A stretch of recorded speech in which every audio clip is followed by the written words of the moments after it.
की बात है। अब अभी सबसे बड़ा एग्जांपल आप ये देखो, म्यांमार वाला आप देख लो, हुँ, पिछले 1.5 साल से चल रहा है, हुँ, ठीक है? अगेन प्रॉब्लम कहाँ पे हो रही है? कहीं न कहीं इंडिया या नेपाल बॉर्डर पे प्रॉब्लम हो रही है, इंडिया या चाइना पे हो रही है, इंडिया या पाक पे हो रही है। सेम अभी बांग्लादेश की न्यूज़ आई है 2 दिन पहले, हुँ, बल्कि 2 दिन पहले भी नहीं, 1 दिन हुँ, पहले ही है, हुँ, ठीक है? कि पूरे ट्रेड पूरा बंद कर दिया हुँ, और बांग्लादेश में आप बहुत काम किया आपने। हुँ। आपका क्या टेक है? लाइक आर्मी को कितना गुजरना पड़ता है इन सब चीज़ों से कि जहाँ पे पॉलिटिकली चीज़ें खराब हो रही हैं, वीक हो रही हैं या मैं बोल दूँ गवर्नमेंट की स्टेबिलिटी नहीं हो पा रही, उसमें आर्मी का कितना बड़ा रोल रहता है? क्या उनको इम्पैक्ट आता है? देखो मैक्सिमम ये इश्यूज़ ना, ये डिप्लोमेटिक इश्यूज़ हैं या पॉलिटिकल इश्यूज़ हैं, ठीक है? मिलिट्री टू मिलिट्री बड़ी अच्छी बात होती है, पहले तो मैं ये बता दूँ। चाइनीज़ मिलिट्री हुँ, और हमारी मिलिट्री, हुँ, अगर ये गलवान का इश्यू अगर एक लेवल से ऊपर नहीं जाता और मिनिस्ट्री और पॉलिटिकल लीडरशिप इन्वॉल्व नहीं होती, तो मिलिट्री बड़ी आपस में सॉल्व कर लेते हैं। हम पाकिस्तान मिलिट्री के साथ भी हमारे वो जो है फ्लैग मीटिंग होती है। अभी कुछ हुँ, दिन पहले पुंछ में हुई थी, हुँ, चक्का दी बाग में मीटिंग हुई थी इंडियन मिलिट्री की। जब कोई प्रॉब्लम होती है आपस में, मिलिट्री टू मिलिट्री अंडरस्टैंड करते हैं एक दूसरे को। तो बांग्लादेश मिलिट्री के साथ मैंने 1 साल, जैसे आपने कहा, मैं ढाका में था और मैंने वहाँ स्टाफ कोर्स किया मीरपुर के अंदर उनके, और पूरा देश भी देखा उनका, किस प्रकार के लोग हैं, क्या है। अब जो सिचुएशन हुई है, ये सारी की सारी सिचुएशन, आई थिंक 5 अगस्त को शेख हसीना को आधे घंटे के नोटिस में भागना पड़ा वहाँ। भागना पड़ा था, हाँ। और उससे पहले, बट ये नज़र आ रही थी कि कुछ होने वाला है।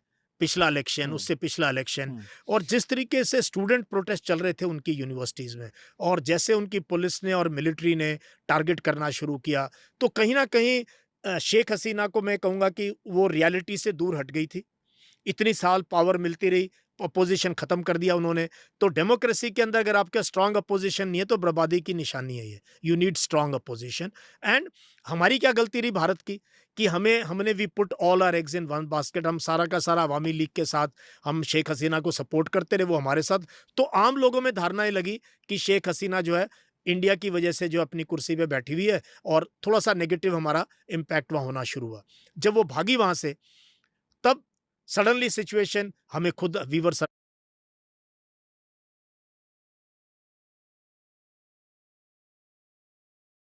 सरप्राइज्ड।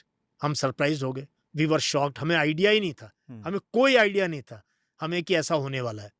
तो ये एक तरीके का हमारा डिप्लोमेटिक फेलियर है ये, कि हमें पता होना चाहिए था, हमारी मिशन है वहाँ पे। हमें तो 6 महीने पहले पता होना चाहिए था ये होने वाला है। और ये काम होता है मिशन का, नज़र रखना। मिलिट्री का क्या काम होता है? मिलिट्री का क्या, क्यों हम दूसरे देशों में जाते हैं, कोर्स करते हैं, यूएन में यूनाइटेड नेशंस में जाते हैं? वो इसलिए जाते हैं कि हम उनको समझें और वो भी हमें समझें, और कभी कल को मुसीबत आए तो मिलिट्री टू मिलिट्री बात कर सकें। तो इसलिए मैंने जो देखा वहाँ पर, हमारी मिलिट्री की बड़ी इज़्ज़त करते हैं वो, बहुत रिस्पेक्ट करते हैं इंडियन हुँ, आर्मी की, बहुत ज़्यादा रिस्पेक्ट करते हैं।